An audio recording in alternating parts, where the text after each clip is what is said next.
মসজিদের খুতবা আমরা দেখি কিছু মসজিদে 3টা দেয়া হয় আর কিছু মসজিদ 2টা দেয়া হয়। আসলে সুন্নাহ কয়টা খুতবা হবে মসজিদে?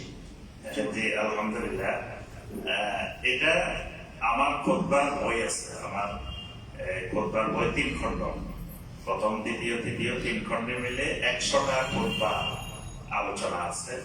মানে আমি আমার জীবনে যে খুতবাগুলো দিয়েছি গবেষণাপূর্ণ খুতবা, আমি দেখছি এক একটা খুতবা রেডি করার জন্য আমাকে 1 মাস 1.5 মাসও কষ্ট করতে হয়েছে। মানে এই বিষয়ের উপরে আয়াত সংগ্রহ করতে হয়েছে, হাদিস সংগ্রহ করতে হয়েছে, আবার আয়াত হাদিসগুলোর ব্যাখ্যা দেখতে হয়েছে, অনেক কষ্ট করতে হয়েছে। আমি চিন্তা করলাম এই কষ্টলব্ধ খুতবাগুলো আমি যখন দুনিয়া থেকে চলে যাব তখন তো এগুলো আর থাকবে না। আমি যে কষ্টটা করছি পরবর্তীরা যাতে এত কষ্ট করে না, তাদের কষ্টটা একটু কমাই। এই কারণে বাছাই করে 100টা খুতবা এই 3 খণ্ডে আমি লিখছি। এই খুতবাগুলো, এই খুতবাগুলোর মধ্যে এই 3 খণ্ড খুতবা প্রথম খণ্ডে শুরুতেই এই খুতবা কয়টা হবে, কোন ভাষায় হবে, কিভাবে হবে, এই ব্যাপারে আমার কোনো বক্তব্য লিখি নেই। আমি আমার কোনো বইতে আমার নিজের কোনো বক্তব্য লিখি না। আমি সবসময় নিরাপদ জায়গায় থাকতে চাই। নিরাপদ জায়গাটা কেমন, নিজের কথা না লিখি পূর্বেকার সালাফদের কথা লিখতে হবে।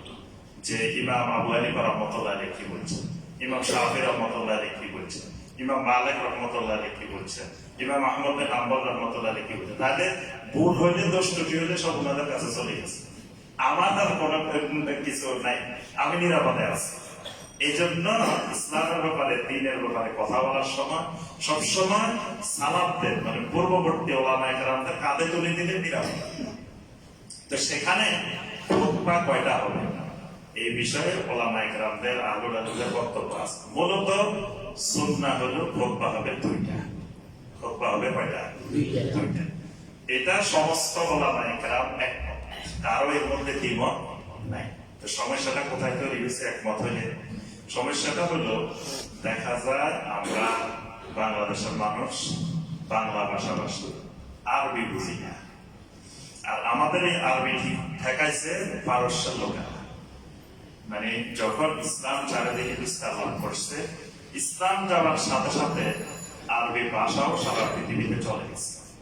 তা আমাদের পূর্ব দিকে যখন আরবি ভাষা খেলা শুরু করেছে, জোয়ার আসা শুরু হয়েছে, তখন ইরানে আসার পরে, পারস্যে আসার পরে এটাকে থামাই দিচ্ছে, এদিকে আর আসতে দেয়।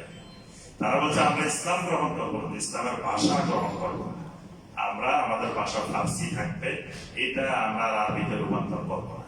তো ওখানে যদি আরবি হতো তাহলে আমাদের এই দিকেও আরবি চলে আসে। যাই হোক, থেমে গেছে, এটা আল্লাহ সুবহানাহু ওয়া তাআলার ইচ্ছা। এখন আমাদের এখানে বাংলা ভাষা হওয়ার কারণে দেখা গেছে সাধারণ মানুষ আরবি ভাষায় খুতবা দেওয়া হচ্ছে, কিছু বুঝতেছে না। না বোঝার কারণে এখন ওলামায়ে কেরাম চিন্তা করলেন আমরা যখন খুতবা দিই তখন আমাদের মুসল্লিরা একটু বিশ্রামের সময় পান। খুতবা মানে বিশ্রাম নেওয়ার সময়। মুসল্লিরা সারাদিন ক্লান্ত থাকে, ওখানে আসি একটু এসির মধ্যে বসে, ঠান্ডার মধ্যে বসে। তো ইমাম সাহেব কি বলেন, খতিব সাহেব কি বলেন, মুসল্লি বোঝে না, মুসল্লি কি বলে, খতিব সাহেব বোঝে না। তো দুইজনের কথা বোঝে না। মুসল্লি মনে করে আমরা একটু বিশ্রাম নিই, আরামের মধ্যে ঠান্ডার মধ্যে বসছি, একটু ঘুমাই নিই। যখন ইমাম সাহেব লাস্টে গিয়ে বলবেন ইন্নাল্লাহা ইয়ামুরু বিল আদলি ওয়াল ইহসান ওয়া ইতাই যিল কুরবা, এবার লাফাই উঠে। এটা কানে মোটামুটি বোঝা যাচ্ছে খুতবা শেষ হয়েছে। আবার অনেকে ওই দূরে অপেক্ষা করে, মাইকে যদি শুনি ইন্নাল্লাহা ইয়ামুরু বিল আদলি ওয়াল ইহসান, দৌড়াই আসে। অর্থাৎ মূল সমস্যাটা খতিব আরবিতে খুতবা দিলে যখন বুঝেন না, তো তখন খতিব সাহেব মনে করলেন আমার কথাগুলো এত গুরুত্বপূর্ণ কথা, এগুলো তো বোঝা দরকার।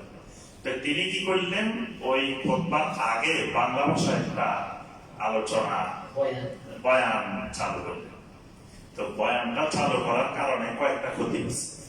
যদিও তিনি হয়তো ওই গভীর ভাবে ওইটা চিন্তা করেন নাই, উনি তো কল্যাণের নিয়তেই করছেন। কিন্তু আব্দুল্লাহ ইবনে মাসউদ রাদিয়াল্লাহু তাআলা আনহু সবসময় একটা কথা বারবার বলতেন যে সবকিছু কল্যাণ চাইলেও কল্যাণ পাওয়া যায় না। মানে ভালো নিয়তে করলেও সেটা ভালো হয় না। ভালো হইতে হইলে ওহির কাছে যেতে হয়। কারণ আমি আপনি ভালো কোনটা বুঝি না। আমি আপনি যখন শরীয়ত বানাইতে যাব তখন এটা মালসি কথা হয়ে যায়। মালসি কথা মানে মাথার দিক ডাকলে পায়ের দিক ডাকা যাবে না, পায়ের দিক ডাকলে মাথার দিক ডাকা যাবে না। এজন্য যখন আমি আপনি নিয়ত বানাইছি, রমজানের সিয়ামের নিয়ত বানাইছি, না হয় তো নাসুমা, আমি আগামীকাল মানে আজকের না, নিয়ত করতেছি আগামীকাল। আমি আপনি যখন কবিতাকে দরুদ বানাইছি, শেখ সাদিক কবিতাকে দরুদে রূপান্তর করছি, তখন আমিও বলতেছি সাল্লু আলাইহি ওয়া আলিহি, আপনিও বলতেছেন সাল্লু আলাইহি ওয়া আলিহি, সবাই বলতেছে সাল্লু আলাইহি ওয়া আলিহি। তো সাল্লু আলাইহি ওয়া আলিহি মানে কি?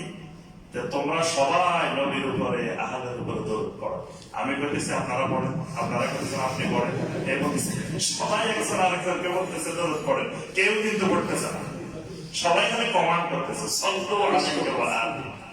তাহলে যখন মানুষ শরীয়ত বানায় তখন এটা মানসিক আমার মতো হয়, একদিকে থাকলে আরেকদিকে দেখা যায়, কারণ মানুষের জ্ঞান সীমিত।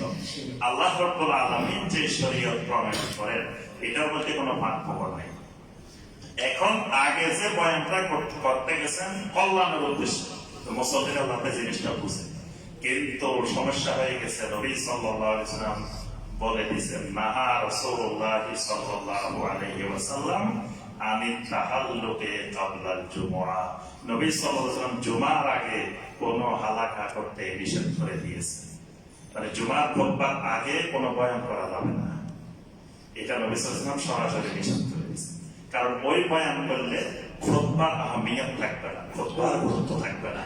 এই জন্য ওই খুতবার আগে কোন হালাকা, কোন বয়ান, কোন মাজলিস, এই জন্য দেখবেন ঈদের নামাজের আগে ঈদগাহে আর কোন নামাজ পড়া নিষেধ, সুন্নতের খেলাফ।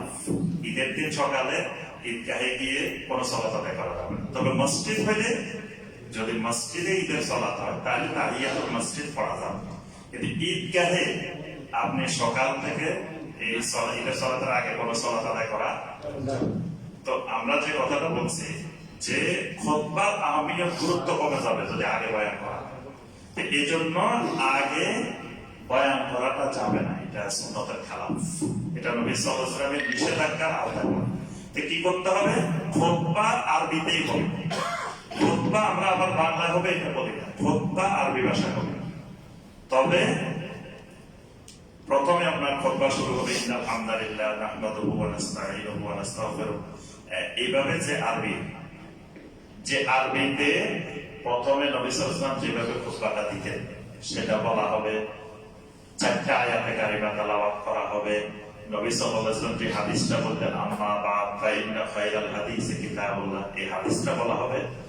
ইমাম আবু হানিফা রাহমাতুল্লাহ আলাইহি সহ সকল ফকিহ একমত, খুতবা শেষ। এই পর্যন্ত বলা হইলে আয়াত বলা হয়েছে, হাদিস বলা হয়েছে, দরুদ বলা হয়েছে, হামদ হয়েছে, সানা হয়েছে, সব হয়ে গেছে, মানে খুতবার জন্য যা দরকার সব কমপ্লিট।